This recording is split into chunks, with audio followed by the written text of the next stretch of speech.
On.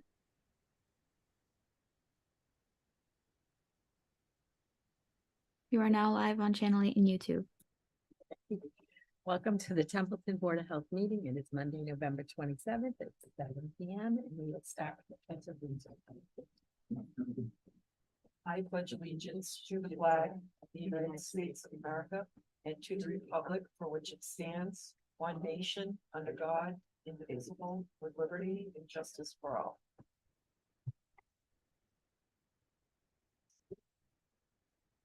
And the first is to review the minutes from September 25th. Good. I didn't see anything, so I'll make a motion to accept the minutes. No, I'll second the motion to accept them. All right, so Laura made a motion and Earl, and all in favor.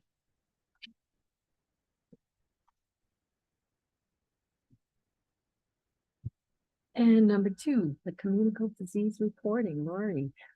So we don't have anything really to report on other than COVID. I can tell you that there is a norovirus going around. A lot of people have been hit by it. Probably at least half a day of being sick. But with COVID, the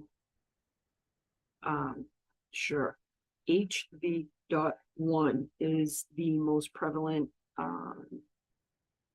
variant right now, and the biggest thing you're gonna have from that is a sore throat, congestion, and a dry cough.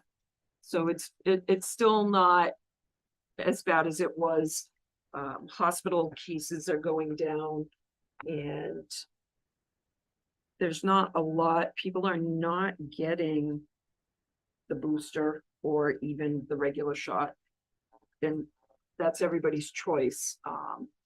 But we have 38 confirmed cases right now, and that's through November 18th. It was reported on the 22nd. There were 439 tests reported. There were 43 positive from those tests in those 2 weeks. Obviously, we had a couple of people that have, I would mind, Oh, where'd that come from? that have come off quarantine. They're still doing that? No, people are not reporting it.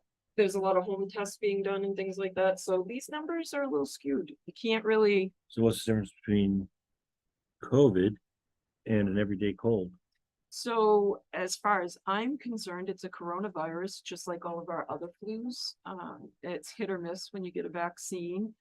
When you get your regular flu vaccine, if you get it, it's a cocktail with what they hope are the 3 variants that'll be most prevalent. So right now, the way it's going, it's just like all the others.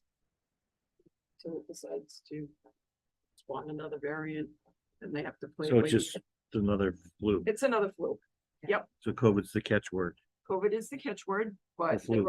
literally they're all COVIDs. They're all coronaviruses. Flu. Right, exactly.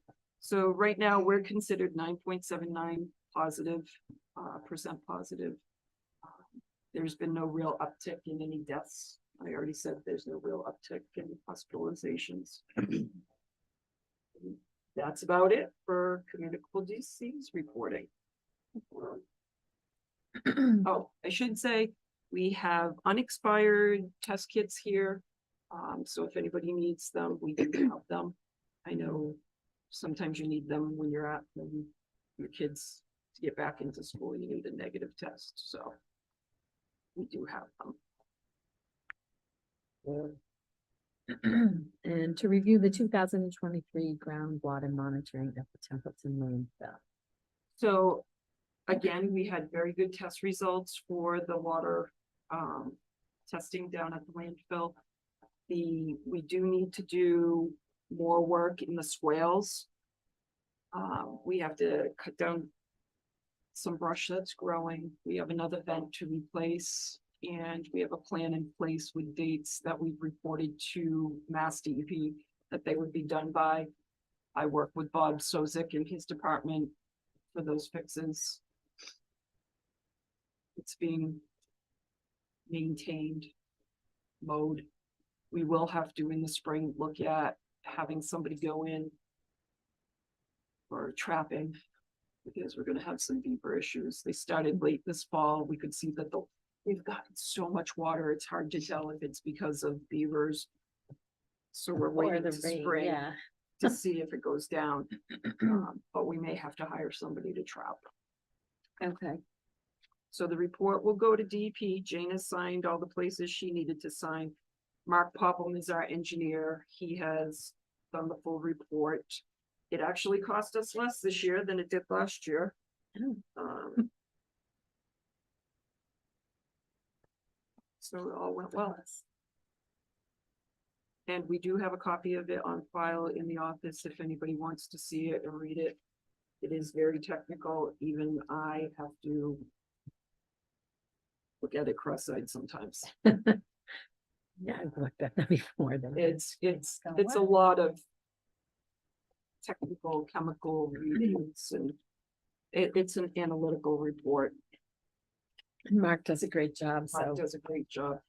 We actually only have to test once a year versus a lot of cities and towns that have to do it twice a year, because our readings have always been really good for like the past 10 years.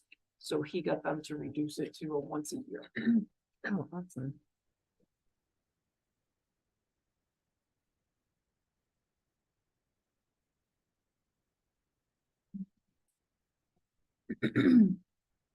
For the. They say recap or RCAP solutions. I say RCAP solutions. Okay. And actually Madison can't be here. Okay. and that's mostly my fault, of communication error, Okay. admittedly. So what I can tell you is that we are, and when I say we, I mean cities and towns throughout Massachusetts are looking to continue with the act to promote drinking water quality for all. The legislation would empower Massachusetts Department of Environmental Protection to set a minimum health-based standard for water quality in private wells used for drinking water. Right now, most people do not test their wells. They move into a house, and unless it's a brand new well, there's no test. Right. So what they're trying to do is you're required to have your septic system have a Title V inspection prior to the sale of a house. What they would like to see is well testing happen too for quality. And they're trying to add support for people who need to do well work the same way we do the betterment for the septic systems. So there's funds available for people to use in order to repair a well, update a well, put a new well in. I think that's a fabulous idea to make that available. But I also think it's a good idea for a well to be tested at least at the sale of a house. Is that a bylaw we could write within town? Or was it Um, on state level? Cause I know a lot of. I don't know for a fact, but I'm pretty sure some mortgage companies require. The water testing Some of them do. before people, because of Yeah, that, some of them do, just like your Title V report, you're gonna need a well test, right, but that was like. Especially because we're mostly well out here, yeah, quite a bit. quite a bit. I don't know if it's possible to. Yeah, I mean, town water is mostly out the centers. The center of Baltimore, the The center. hub. Yeah, the hubs, exactly. We'll go with that, even though. you don't- Do you have tenant? I don't know, yeah, sure. Yeah, you did that. We Um, live on the metropolis. yeah, we did. I know. We're both right off the center, big center. Right, I'm talking with a friend who's a realtor the other day, and we just had this conversation, which she sold their parents' house in Bolton. It was part of the sale, you had to have the water tested. She goes, no wonder we all have autoimmune diseases. I'm like, Well- we had a good well, but she was laughing, saying, we never knew there was that. My parents never had their well tested ever. exactly.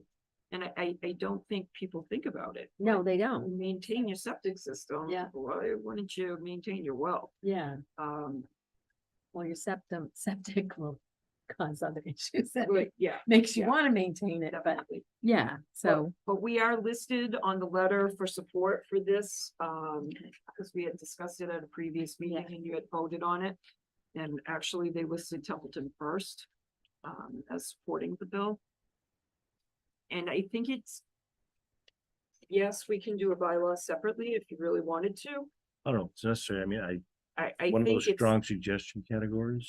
better to be statewide, everything. Yeah. yeah, Oh, no, I'm just saying in case the state goes. Yep. You know how things move in the state, they're so We absolutely could do it. fast. I don't think that would, if you wanted to move forward with that, we could look into that. As long as we had a program in place ahead of time to help people who couldn't. Because there's no sense saying, we're gonna enforce this law, but we have no solution for you. Right, so therein lies the problem because the community septic program is state funded. And we report to them Or maybe, on yeah, everything we do. I think that's the only catch I would wanna see. If we were to do bylaws, that we would have to have Funding for it. some sort of way to, because if somebody finds a house they really like and they can afford in this market. And then all of a sudden we say, hey, you have to test your well, and it comes back and they're strapped and Right, there's no out, and the, you know, they're living in a tent. So, yeah. well, that's worst case. I'm just, being exaggerative. but it is moving forward. Okay. Awesome. Thank you for that update.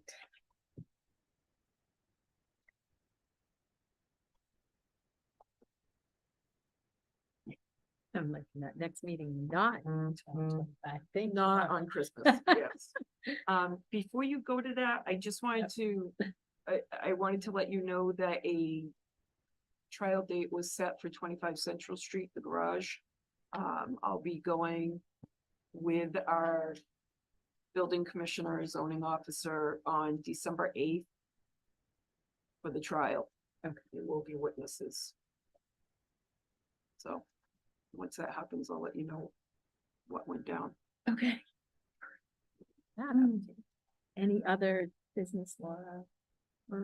No, And that we know that the Bruins are playing tonight. motion to adjourn. Okay. No! John, we're not done yet. December. So December's pretty full. I don't know if you want to play it by ear and just go right to your January meeting or, That works for me. If something comes up, we could have a meeting or discuss it. to you guys. That works for me. Earl, Sure. you don't want to come on the 25th? You guys can have all the meetings you I want. don't see it for the 25th. Right, so that would be January 29th? Or is it the 1, 2, 3, the Four. 22nd? With, 22nd. The first is on a Monday, so, okay, so January 22nd, 7:00. if you want anything particular on the agenda, if something comes up, just email me, or if something comes up that you need to discuss, I can look at available dates to Okay. squeeze something in there. Really nothing comes up. So, all right, now Earl, what did you want to say? Motion to adjourn. Second, all in favor. I